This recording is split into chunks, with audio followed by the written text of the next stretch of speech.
नमस्कार दोस्तों। इस लेक्चर में अपन स्टार्ट करने वाले हैं रक्त पित्त का चिकित्सा सूत्र। पिछले लेक्चर जो था वो इंट्रोडक्टरी था, वो अपन ने देख लिया था।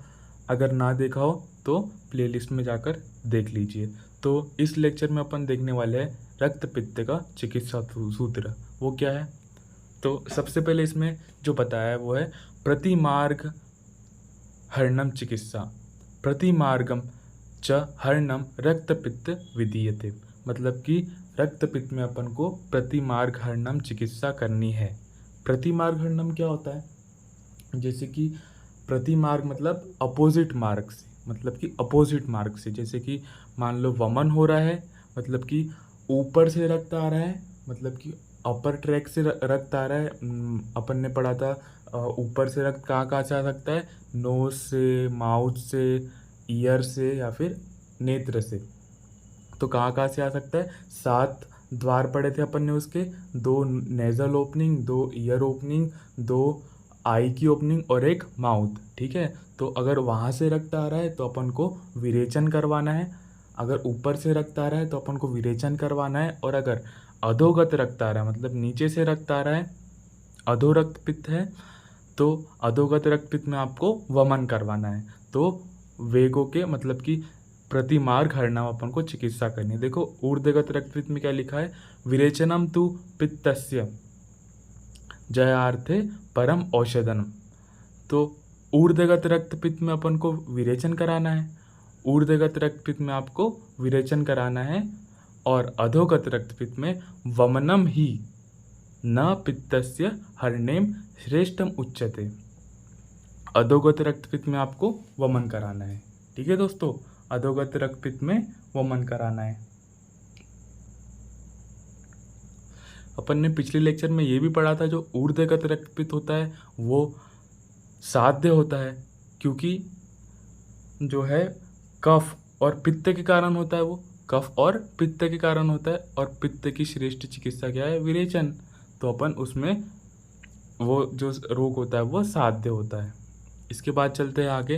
इसके बाद जो दिया है वो अक्षीण बलवान, मतलब कि जिसका जो बल है वो क्षीण हो गया है। बल मास रोगी में रक्त पित्त के प्रारंभ में अगर अपन ने उसमें स्तंभन नहीं कराना है, जिसका जो रोगी है, जिसका जो मांस है वो क्षीण हो गया है, उसको रक्तपित्त है, और उसमें अपन ने प्रारंभ में जो है उसको स्तंभन नहीं कराना है। मतलब कि ऐसा भी सोच सकते हैं अपन चिकित्सा होने के नाते कि अगर जो रोगी है उसमें रक्त का स्त्राव हो रहा है, बाहर रक्त निकल रहा है, तो उसमें स्तंभन करा दे। लेकिन नहीं दोस्तों, उसमें अपन को स्तंभन बिल्कुल नहीं कराना है। अगर अपन ने उसमें स्तंभन करा दिया तो क्या क्या रोग हो सकते हैं? उसमें स्तंभन कराने से गलग्रह, पूतिनस्य, मूर्छा, अरुचि, विसर्प, गुल्म, प्लीहा, अनाह, किलास, मूत्रकृच, कुष्ठ, अर्श, भगंदर आदि रोग हो सकते हैं। तो अक्षीण बलमास रोगी में रक्त पित्त के प्रारंभ में अपन को स्तंभन बिल्कुल नहीं कराना है। तो इसमें इम्पोर्टेंट क्या है? इसमें इम्पोर्टेंट जो शुरू के जो 2 रोग है ना, वो बहुत ज़्यादा इम्पोर्टेंट है।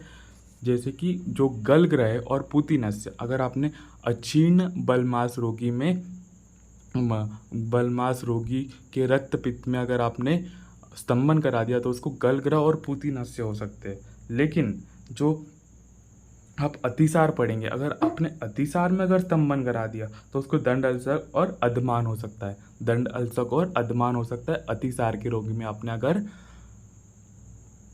स्तंभन करा दिया तो। ठीक है दोस्तों, तो आपको याद रखना है यहाँ पर क्या क्या आ रहा है। यहाँ पर गलग्रह और पूतिनस्य आ रहा है अगर अपन ने शुरू में ही स्तंभन करा दिया तो। लेकिन जो अतिसार है वहाँ पर क्या आता है? स्तंभन और दंड अल्सक और अधमान। ठीक है, तो इससे आपको रिलेट करके याद रखना है। इसके बाद क्या आ जाता है?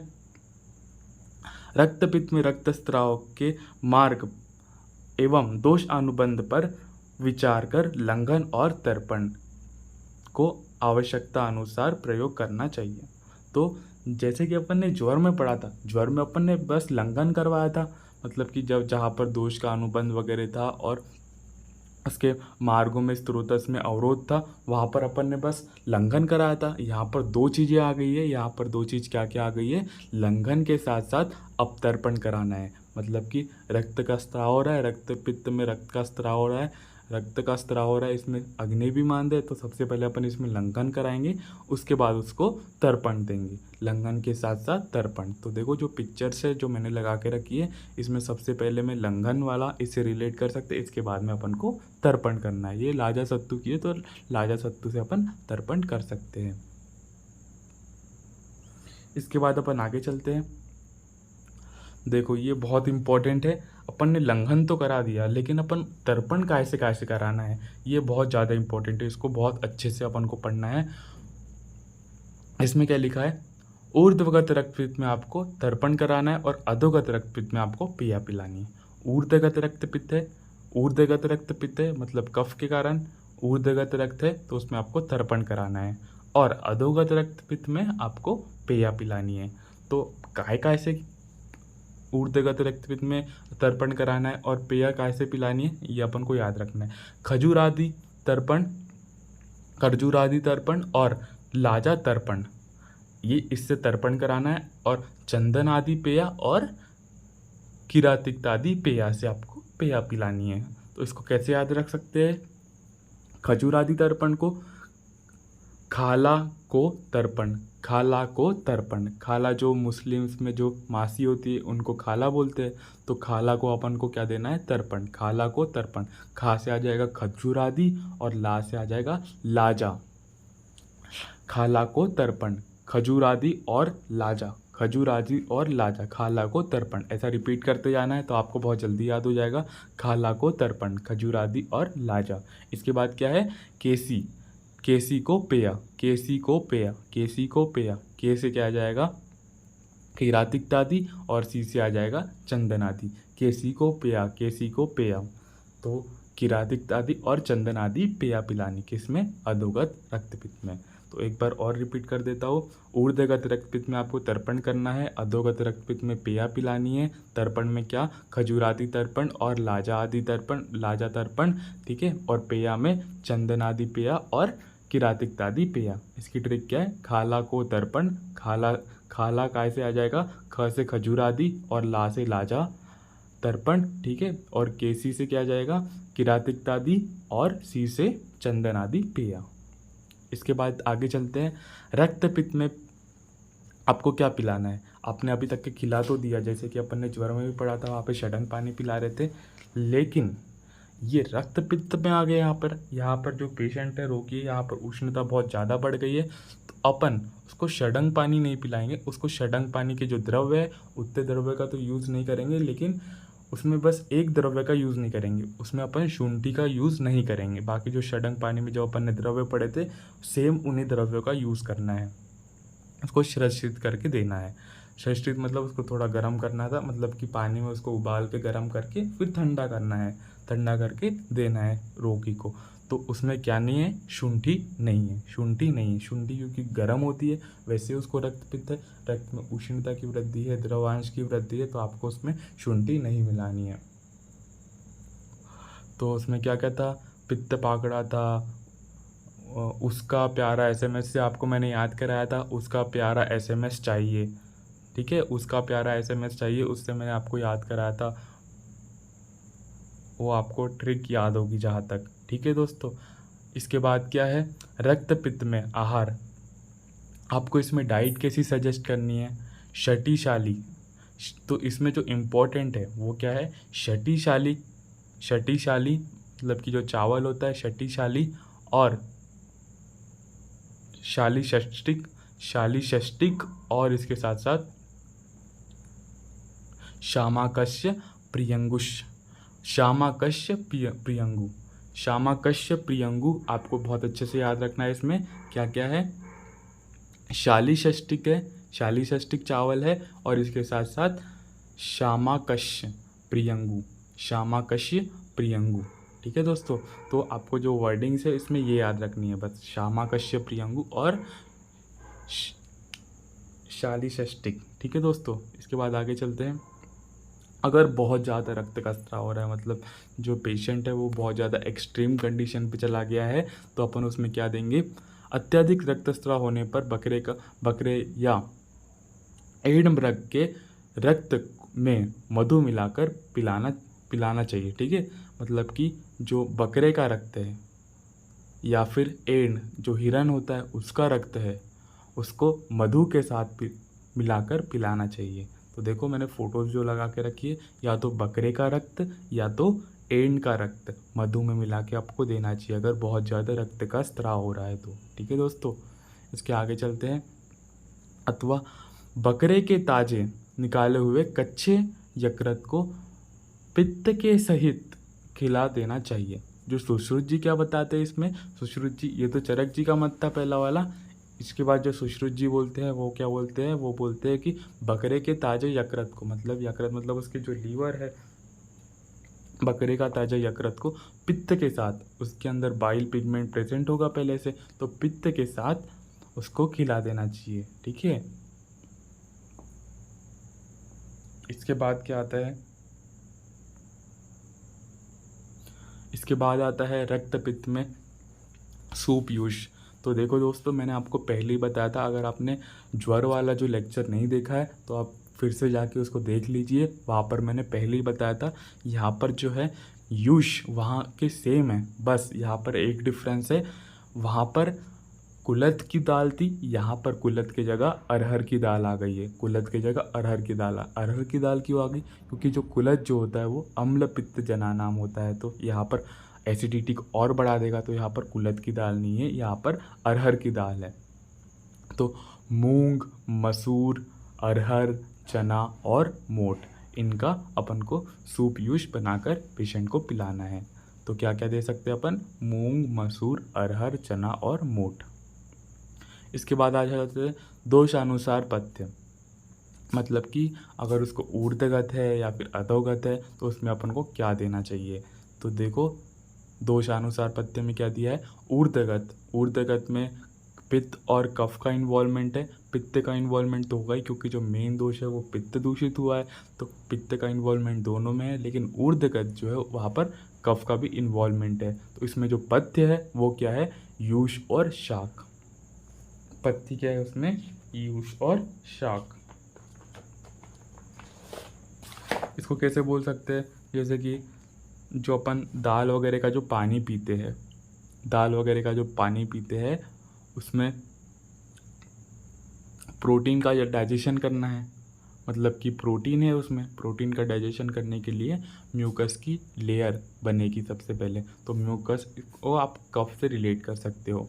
ठीक है दोस्तों, तो ऊर्ध्वगत रक्त पित्त में आपको यूज के साथ साथ शाक सब्जी खिलानी है। ठीक है, इसके बाद है अधोगत। अधोगत में पित्त और वात का इन्वॉल्वमेंट, पित्त का तो रहेगा ही, अधोगत में इसके साथ साथ वात का इन्वॉल्वमेंट है। तो वात का शमन आप कैसे कर सकते हैं, ब्रहण से। वात का शमन आप ब्रहण से कर सकते हैं, इसलिए यहाँ पर मांस रस का यूज़ किया है। मांस रस क्या कर देगा, ब्रहण कर देगा। ठीक है दोस्तों, तो अधोगत रक्त पित्त में आप यहाँ पर पित्त और वात का दोष का अनुबंध है, तो यहाँ पर अपन मांस रस पेशेंट को सजेस्ट करेंगे। ठीक है, इसके बाद क्या है, इसके बाद जो दिया है वो रक्त पित्त में शोष का अनुबंध रहने पर संशमन उपचार ही प्रयोग करें। मतलब कि जहाँ पर शोष का अनुबंध है, मतलब कि उसको राजक्षमा है या फिर ट्यूबरकुलोसिस जिसको बोल सकते हैं, या फिर ऐसा बोल सकते हैं कोई ऐसा रोगी है जिसको राजक्षमा के साथ साथ रक्तपित्त है, मतलब कि उसको राजक्षमा भी है और रक्तपित्त भी है, तो उसमें अपन को संशोधन नहीं कराना है, संशमन कराना है। उसमें अपन को संशोधन नहीं कराना है, संशमन कराना है, क्योंकि वैसे ही उसमें इतने ज़्यादा कॉम्प्लिकेशंस हो रहे हैं। वैसे ही मतलब कि अगर वो राजक्षमा का पेशेंट है, शोष का पेशेंट है, तो उसका बल वैसे ही छीन रहेगा, तो अपन उसको संशोधन नहीं देंगे, अपन उसको क्या देंगे, संशमन चिकित्सा कराएंगे। तो ये आपको कॉम्बिनेशन याद रखना है, रक्तपित्त का पेशेंट और उसमें अगर शोष है तो आपको उसको शोधन चिकित्सा नहीं करानी है, शमन चिकित्सा करानी है। वैसे भी जो चरक जी है इनने रोगी की चिकित्सा बताई है, ना कि रोग की, तो ऐसे रोगी में आपको संशमन चिकित्सा करानी है। इसके बाद क्या है, रक्त पित्त में विबंध रहने पर शशक रक्त के साथ वास्तु प्रयोग करना चाहिए। तो जो वास्तु शाक जो होती है ना दोस्तों, उसमें बहुत ज़्यादा आयरन का कंटेंट होता है। तो सबसे बेस्ट आयरन का सोर्स है जो वास्तु शाक है ये। तो अगर किसी को आयरन की कमी तो हो ही जाएगी, क्योंकि ब्लड का लॉस हो ही रहा है उसके बॉडी में, तो आपको क्या देना है, रक्त पित्त में विबंध रहने पर शशक रक्त, शशक मतलब कि जो खरगोश है उसका रक्त। तो अपन ने सम से सम की वृद्धि पढ़ी है पहले से, सम से सम की वृद्धि, तो रक्त से रक्त की वृद्धि होगी। तो यहाँ पर अपन खरगोश का रक्त यूज़ कर रहे हैं। खरगोश के रक्त के साथ साथ, शशक रक्त के साथ साथ अपन को वास्तु का प्रयोग करना है। इसके बाद चलते आगे, रक्तज ग्रंथि। अगर रक्तपित्त में यदि रक्त में ग्रंथि का जमाव हो गया हो तो कपोत विष्टा को मधु के साथ चटाना चाहिए। मतलब कि इट मे बी पॉसिबल कि जो रक्तपित्त है इसमें रक्तज ग्रंथि हो गई है। मतलब कि देखो, जो फर्स्ट पिक्चर लगा के रखी है, मान लो ये रक्तज ग्रंथि है, ये रक्तज ग्रंथि हुई है, उसको रक्तपित्त भी है, मतलब कि रक्तपित्त के कारण रक्तज ग्रंथि हुई है। तो उसमें अपन को क्या सेवन करवाएंगे, अपन सबसे जो बेस्ट मेडिसिन है, मतलब कि रिसर्च बेस है ये, तो बहुत सारे रिसर्च पेपर भी इस पर पब्लिश्ड हो चुके हैं। तो इसको बहुत ध्यान से सुनिए। जो अगर रक्तपित्त है उसमें रक्तज ग्रंथि उत्पन्न हो गई है तो उसमें अपन को कपोत विष्टा को मधु के साथ चटाना चाहिए। कपोत विष्टा मतलब कि जो कबूतर होगा, जो सफ़ेद कबूतर होगा, उसका जो मल होगा उसको अपन मधु के साथ चटाएंगे। कपोत की विष्टा को अपन मधु के साथ पेशेंट को चटाएंगे तो उसकी जो रक्तपित्त में जो रक्तज ग्रंथि है, रक्तपित्त में जो रक्तज ग्रंथि है वो जल्दी ठीक हो जाएगी। तो क्या करना है, अगर रक्तपित्त में रक्तज ग्रंथि हुई है तो कपोत विष्टा को अपन को मधु के साथ चटाना है। ठीक है दोस्तों, कपोत विष्टा को मधु के साथ चटाना है। आज के लिए दोस्तों इतना ही। इसके बाद अपन नेक्स्ट लेक्चर में पढ़ेंगे रक्त पित्त में चिकित्सीय योग। ठीक है दोस्तों, धन्यवाद।